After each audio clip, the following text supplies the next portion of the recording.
And many questions have come up about this shooting, many about the search for the shooter. Security at the event has also been a big discussion here. Fox 5's Evan Leake has kept us updated as details keep coming in through the night. He joins us now with a recap on everything we know and developments late at this hour.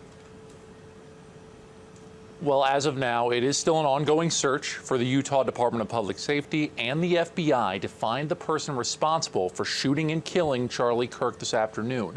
Two different people of interest were interrogated by investigators, but ultimately ruled out as suspects.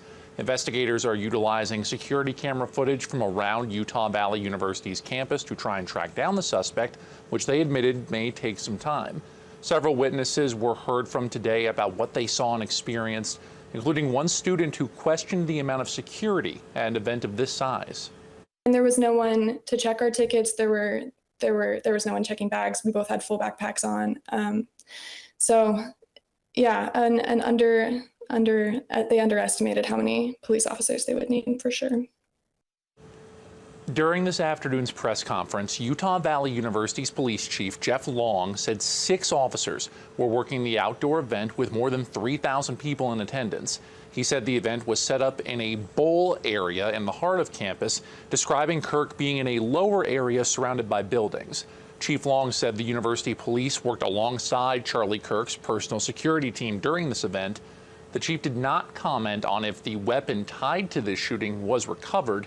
He described today's shooting as a police chief's worst nightmare. We train for these things, and you think you have things covered, and these things, unfortunately, they happen. You try to get your bases covered, and unfortunately today we didn't, and because of that we had this tragic incident. We need every political figure, we need everyone who has a platform to say this loudly and clearly.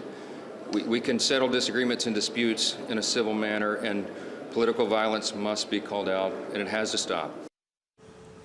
House Speaker Mike Johnson was one of many leaders addressing the loss of Charlie Kirk today. President Donald Trump, of course, has been active on social media, posting a video on Truth Social earlier tonight in honor of Kirk and condemning the violence this shooter enacted. Former Presidents Joe Biden and Barack Obama also gave their condolences, as did several Nevada state leaders. Governor Joe Lombardo posted on X saying, quote, "Donna and I are deeply saddened by the news of Charlie Kirk's passing. Charlie inspired millions of young Americans, and his impact will undoubtedly continue for generations. Please join us in praying for his wife and young children." On the other side of the aisle, Nevada Senate Majority Leader Nicole Cannizzaro had this to say: "Open political debate is a core American value, and responding to it with violence is never acceptable. I hope to see the shooter found and held accountable by the justice system." The chairman of the Nevada Republican Party also took to social media today, giving condolences to the Kirk family, saying, quote, "Violence has no place in politics. Disagreements must be settled with words and ideas, not with bloodshed." Charlie Kirk was 31 years old, survived by his wife and 2 young children.